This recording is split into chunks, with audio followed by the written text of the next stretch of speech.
Vienaaukštė Amerika, Ilja Ilfas ir Jevgenijus Petrovas. Pirma dalis vertė Meškauskienė, išleista 1938 metai. Pro 27 aukšto langą. Įgarsino Orinta Vaidanavičiūtė. Skyrius 5. Mes ieškome angelo be sparnų. Laikas bėgo, mes vis dar tebuvome Niujorke ir nežinojome, kada ir kur keliausime toliau. Tuo tarpu mūsų plane buvo kelionė per visą žemyną nuo vandenyno lygi vandenyno. Tai buvo labai gražus, bet gana neaiškus planas. Mes jį ruošėme dar Maskvoje ir karštai svarstėme visą kelią. Drėgnose nuo vandenynų taškymosi Normandijos dėniuose mes išvaikščiojome 10 kilometrų besikinčydami apie šios kelionės smulkmenas ir berdami vienas kitam geografinius vardus. Pietų metų gurkšnodami tyrą ir silpną vynelį iš generalinės transatlantinės kompanijos rūšių, kuriai priklauso Normandija. Mes beveik beprasmingai sapaliojame.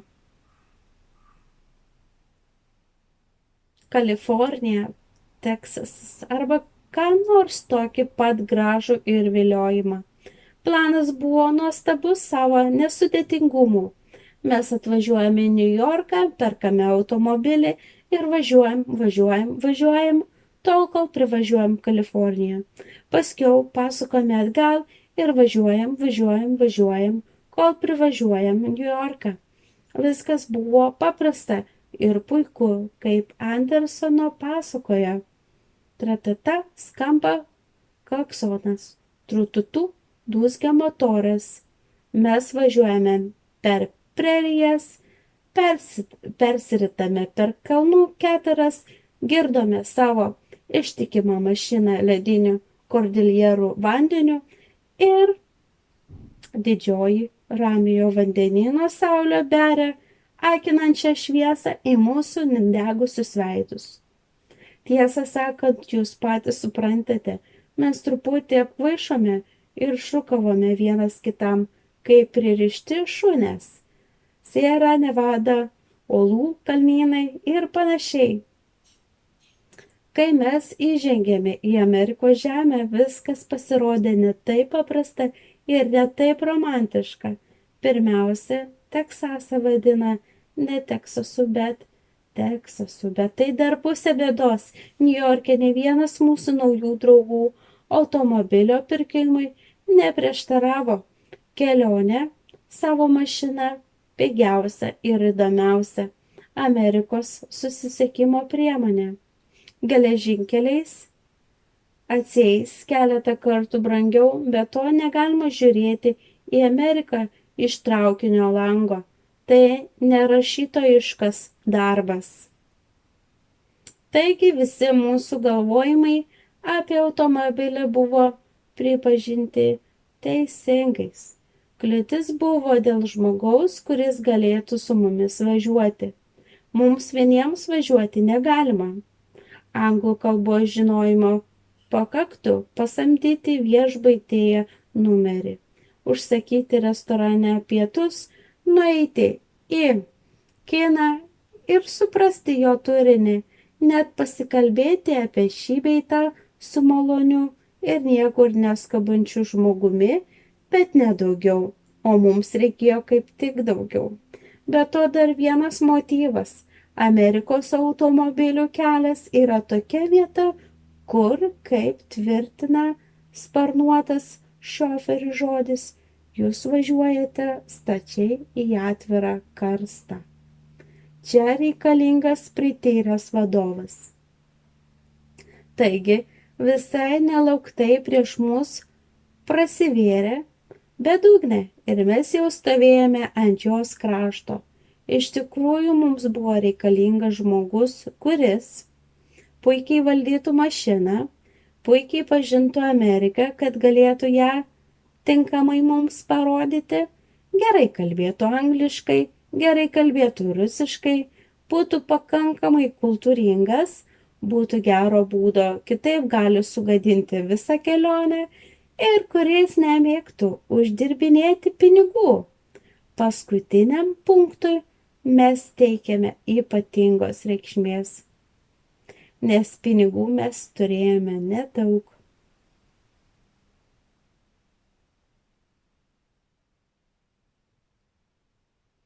Tiek nedaug, kad tiesiog galima pasakyti mažai.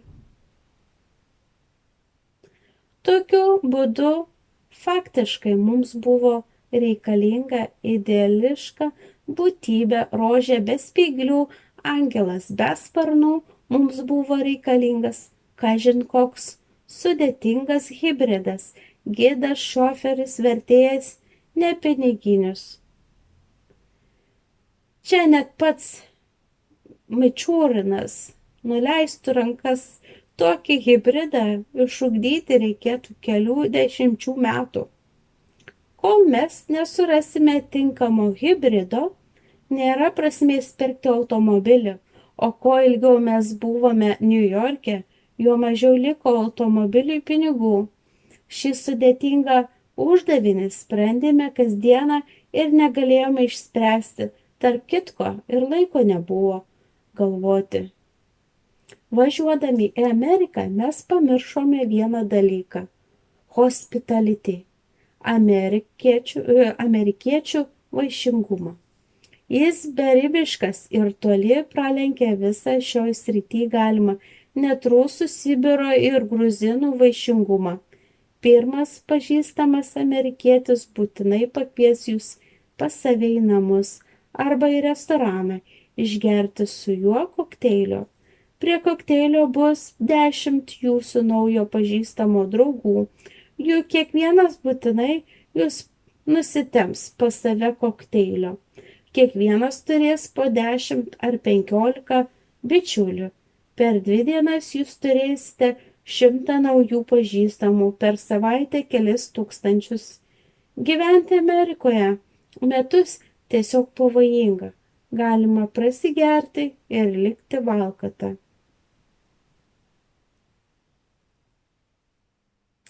Visi keli tūkstančiai mūsų naujų bičiulių buvo pilni vieno noro parodyti mums visą, ką tik mes panorėsime pamatyti.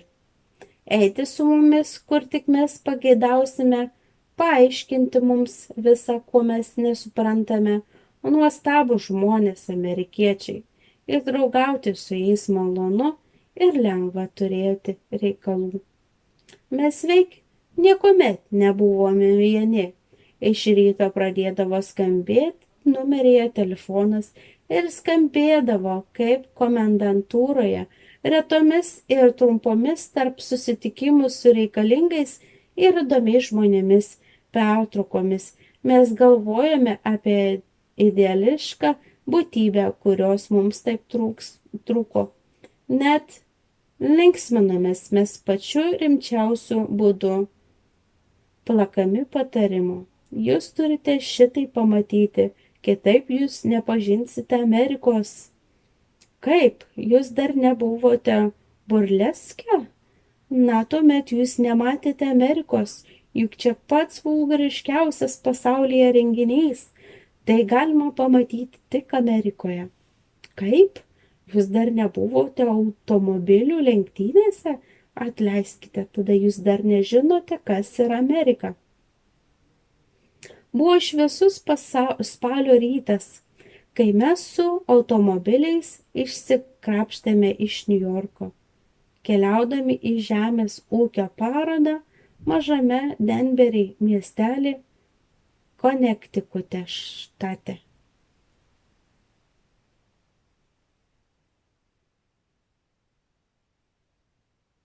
Čia nieko nepasakosime apie kelius, kuriais mes važiavome.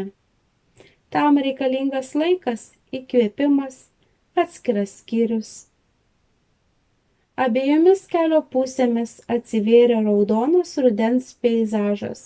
Lapai buvo raudoni, lyg įkaitinta geležis, ir kada jau atrodė, jog pasaulyje nieko raudonesnio negali būti, išlindo dar vienas gajelis pašėlusiai raudonos indienų spalvos. Tai nebuvo miškų palei Maskvą papuošalas, prie kurio pripratusios mūsų akis, kur yra ir raudona spalva, ir šviesiai geltona, ir švelniai rusva. Ne, čia viskas liepsnoja kaip saulėlydyje. Ir šis nuostabus pasaulis aplink Niujorką gaisras. Ši indėnų miško šventė tęsiasi visą spalį. Prisertinus prie Denverį pasigirdo staugimas ir trenksmas. Pulkai automobiliai ilsėjosi dar žaliuose atšlaitėse mažo slėnio, kuriame buvo įrengta paroda. Policininkai griežtai tiesė rankas, varinėdami mus iš vietos į vietą. Pagaliau mes suradome automobiliui vietą ir nuėjome į stadioną. Prie apvalios tribūnos staugimas buvo sielą veriantis ir iš už aukštų stadiono sienų į mus pasipylė nuo staigių pasukimų automobilių svaidomi akmenys ir karštas smėlis. Netekti akies ar danties buvo lengviausias dalykas. Mes pagreitinome žingsnius ir prisidengėme rankomis, kaip darė Pompėjos gyventojai, žūstant jų gimtajam miestui nuo ugnikalnio įsiveržimo. Bilietų teko palaukti nedidelėje eilėje. Aplink ūžė linksma provincijos smūgė. Ne kartą Henrio aprašinėti pardavėjai garsiai gyrė savo prekes, kažkokias aliuminijaus švilpynės, išdrožinėtas lazdeles, lazdelės su lėlytėmis ant galų ir kitokius prekyvietės menkniekius. Kažin kur vedė gražiomis akimis ir ilgomis blakstienomis karvę. Gražuolė kviečiamai subavo tešmeniu. Mechaninių vargonų šeimininkas pats šoko pagal kurtinančią savo instrumento muziką.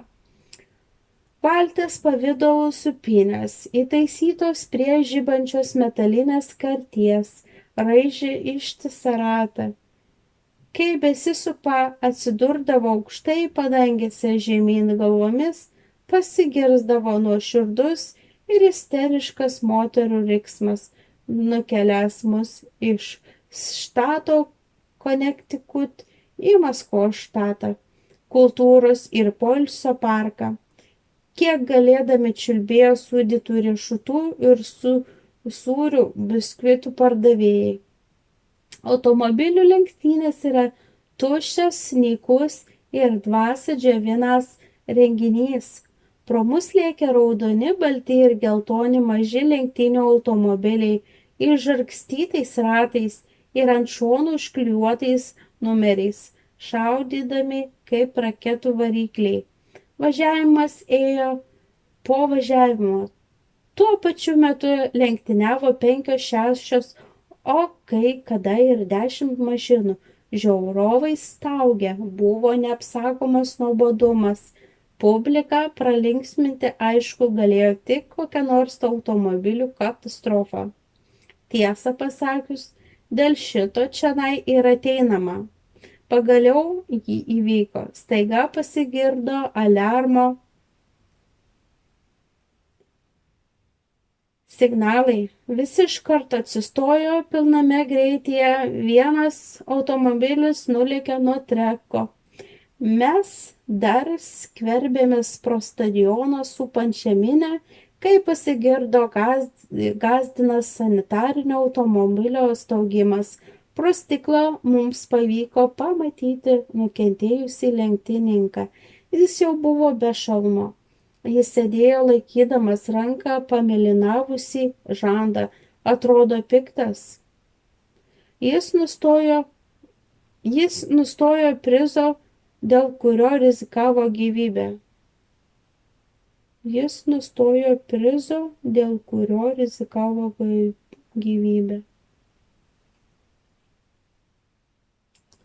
Važiavimo protarpiais medinėje aikštelėje rato viduryje cirko komikai vaidino sceną. rodančią, kaip 4 nevykėliai statė namą. Be abejo, ant 4 kvailių krinta plytos. Kvailiai vienas kitą teplioja kalkių skiediniu. Per apsirikimą patys save pliekia kujais ir net užsimiršę nupjauna savo kojas. Visą šį triukų rinkinį, paeinantį iš gilios graikų ir romėnų senovės dar dabar palaikomo puikiu meistriškumu tokių klounų kaip Fratelinė mugės komikai iš Denverį atlikinėjo puikiausiai. Visuomet malonu žiūrėti į gerą cirko darbą, niekuomet nesipyksta jo tikslios amžių nudailintos manieros. Mugė baigėsi. Jau mažai buvo lankytojų mediniuose paviljonuose, kur ant ilgų stalų gulėjo stambus, tarsi nevalgomi lyg lakiruoti vaisiai. Orkestrai grojo atsisveikinimo maršus ir visa lankytojų masė, dulkindama per tamsiai geltoną smėlį, spraudėsi prie savo automobilių. Čia demonstravo ir pardavinėjo be abejo prikabinamus prie automobilių vagonėlius. Amerikiečiai poromis, daugiausiai vyras ir žmona, įlįsdavo vidun ir ilgai aikčioje besigėrėdami vagonėliais. Jie žiūrinėjo į viliojantį vagonėlio vidų, patogias lovas, megztas langų užuolaidas, sofą, patogią ir paprastą metalinę krosnį. Kas gali būti geriau? Prikabinti prie automobilio tokį vagonėlį, išvažiuoti iš triukšmingo miesto ir leistis, kur akis veda. Tai yra žinia, kur leistis, akis veda į mišką. Jos mato didžiuosius ežerus, ramiojo vandenyno pliažus, kanjonus ir plačiasias upes. Puškuodami vyras su žmona išlenda iš vagonėlio. Jis gana brangus. Čia Denveryje vagonėliai buvo po $350. Buvo ir po 700, bet kur paimti $700, kur gauti laiko dideliai kelioniai. Ilgos automobilių kolonos tyliai lėkė į Niujorką ir per pusantros gero bėgimo valandos mes išvydome liepsnojantį dangaus skliautą. Nuo viršaus lygi apačios žaižravo dangoraižiai, prie pat žemės blizgėjo survena kino ir teatrų žiburiai. Švieso audros pagauti, mes nutarėme vakarą paskirti susipažinimui su liaudės pramogomis. Visą savo išvaizdą vakarinį Niujorkas vaikščiojančiam sako: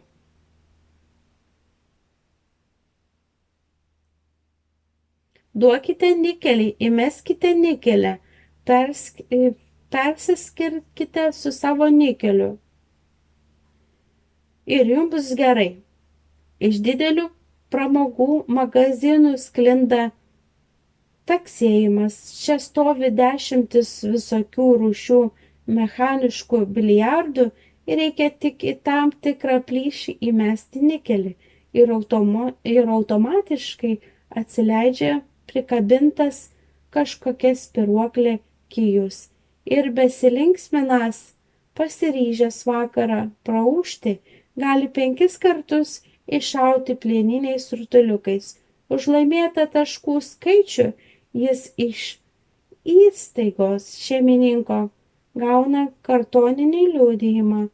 Po pusės metų praleistų reguliariai lošiant, o taip pat reguliariai įmetinėjant nikelį, linksmasis susirinks reikalingą ženklų skaičių ir gaus prizą.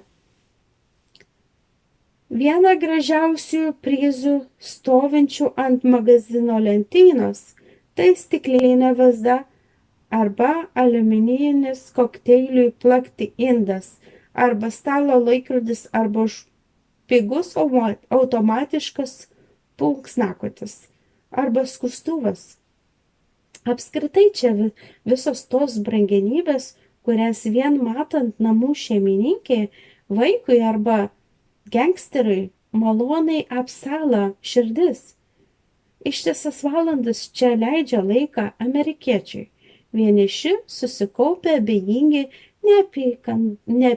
nepykdami ir nesusižavėję. Pabaigus su biliardu galima eiti prie mechaniškos burtininkės. Jis sėdi stiklinėje spintoje, geltonveidė ir sudžiūvusi. Prieš ją pusračių guli kortos, reikia įmesti nikelį, tad savaime suprantame, tada atgyja burtininkė. Jos galva ima linguoti, krūtinė kilnotis, o vaškinė ranka slenka per kortas. Šis vaizdas skiriasi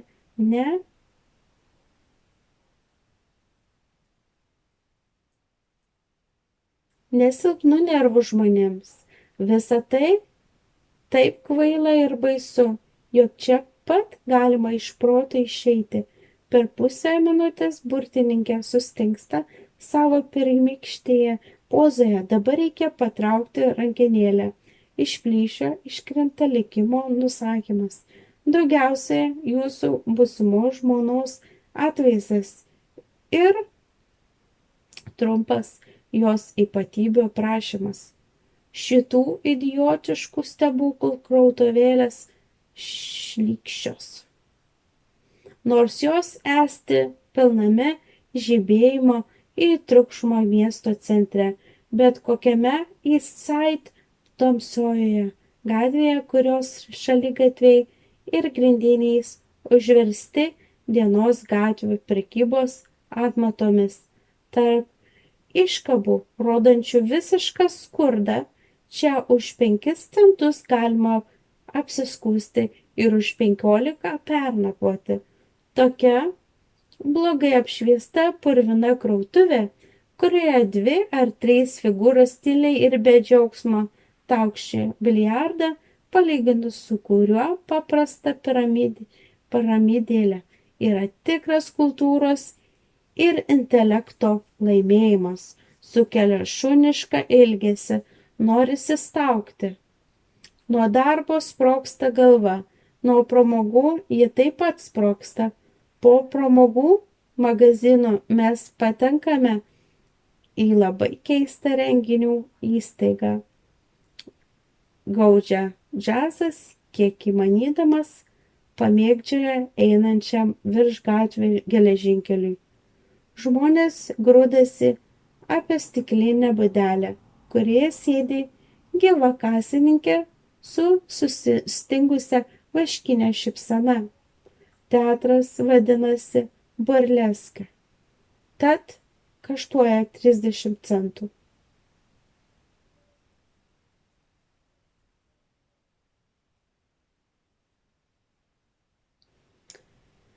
Burleska salė buvo kupina ir jauni ryžtingi kapeldinieriai, naujai įeinančius sodina, kur papuola. Daugelis taip ir liko be vietų, jie stovėjo tarpuose, nenuleisdami akių nuo scenos. Scenoje dainavo moteris, dainuoti ji nemokėjo, balsas jos buvo toks, su kokiu negalima pasirodyti net artimiausių giminių vardinėse. Be to ji dar šoko, net nesant baleto maniakui buvo aišku, jog ji niekuomet nebus šokėja. Bet publika nuolankiai šypsojosi, tarp žiūrovų visai nebuvo balso ar šokių fanatikų. Žiūrovai čion atėjo kitko.